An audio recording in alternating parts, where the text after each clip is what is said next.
Joshua, may I request you to come on stage?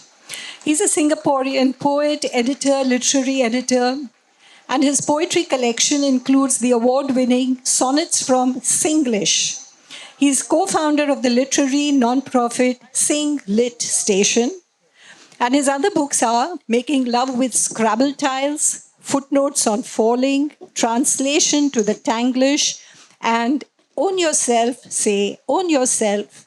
His writing explores the nuances of everyday Singapore life, blending Singlish, pop culture, and formal structure like sonnets.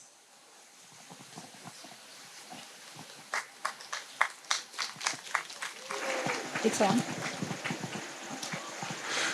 Good evening, GALF. It's good to see all of you again. I was last here in 2014, 12 years ago, at the 5th edition of GALF, so I'm very happy to be back once again.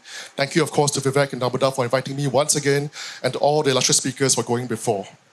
I want to actually respond to the first keynote speaker and what she spoke about fear with a poem that I wrote about 10 years ago on a similar topic, and it's called Fear of Poetry.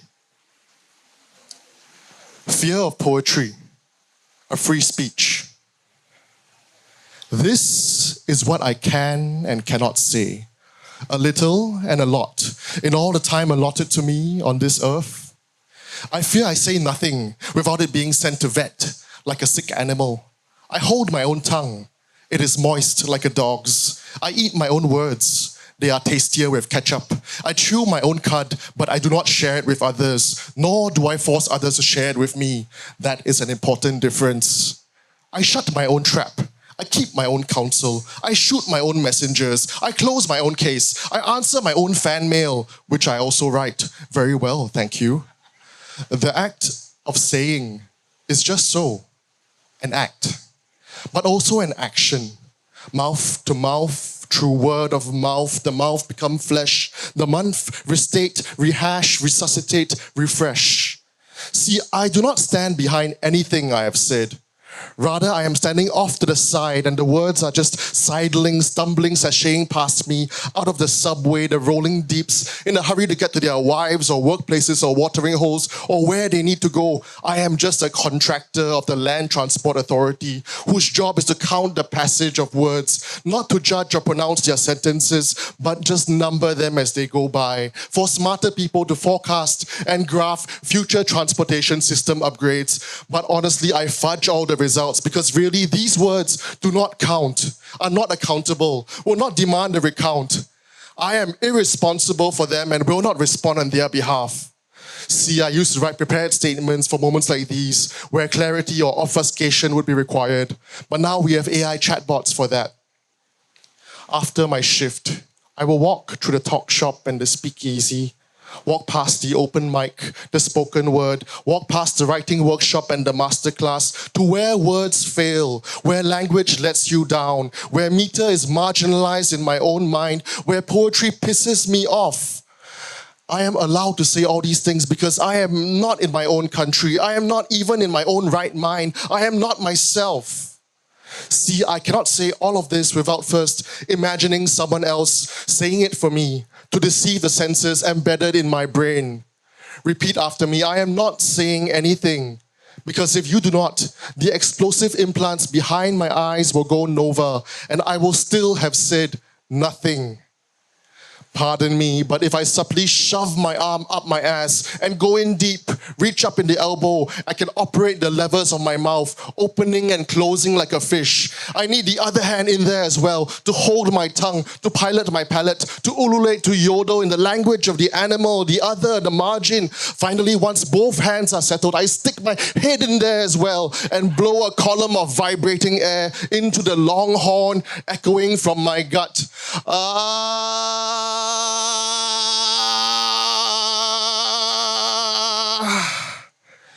This performance is a free speech. It is priceless, invaluable, and worth absolutely nothing. Thank you.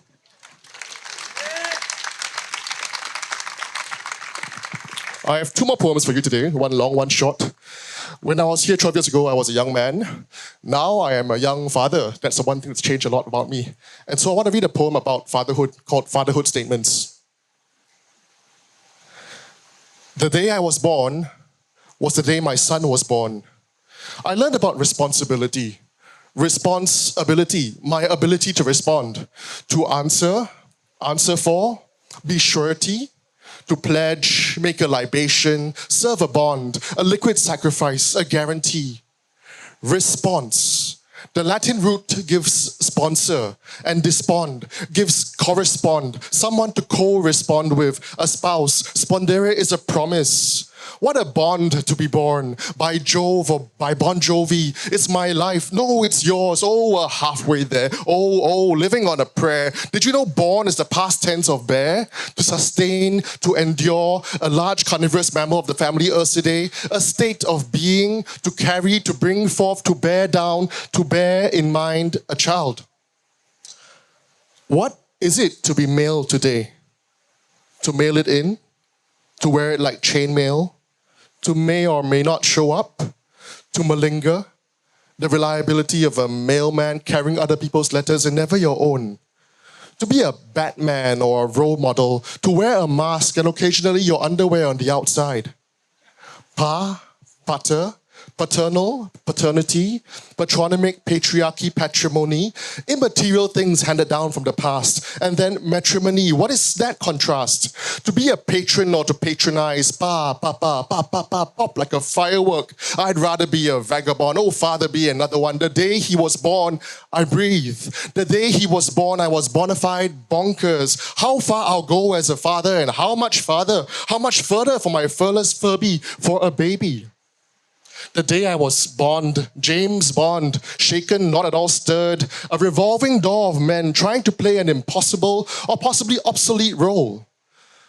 The home is the place of our furthest adventures. I've heard it said, we are our oldest ancestors. And I think about links from village and ancestral shrine that trace across 10,000 miles of south, what they call China's sea, a bobbing line that one can trace from ear through tongue and mouth. Umbilical yet universal, a babbling brook, a look that sees through me, a radical transparency, a medical need. The child is father of the man, and yet again I am unable, unmanned. Those explosive syllables, the bar I have to cross or limbo under. No more bars to hop, yet bars to be dropped. Last call at the bar to the bar, for whose small arms akimbo will I stop? What is this loss? This marginal attempt to gloss the end of my story as the beginning of his? What brave new world newborn is this? Thank you. I come here today with other Singaporeans, Daryl Lim, Wei Jie, Nora Lee, and Jemima Wei, a wonderful contingent all the way from Singapore. And I hope you enjoy us and enjoy them as well for the rest of the week. And I just wanted to leave you guys with a Singapore poem, a Singapore love poem, to end the night on a slightly more positive note. I believe in love, just like a Singaporean believes in spring. Namely that it exists, not here, somewhere. Like a frog in a well, believes in the sphere of the sky, which he tells everyone is the sun. And is, for maybe 1 hour a day, exactly right. Thank you all.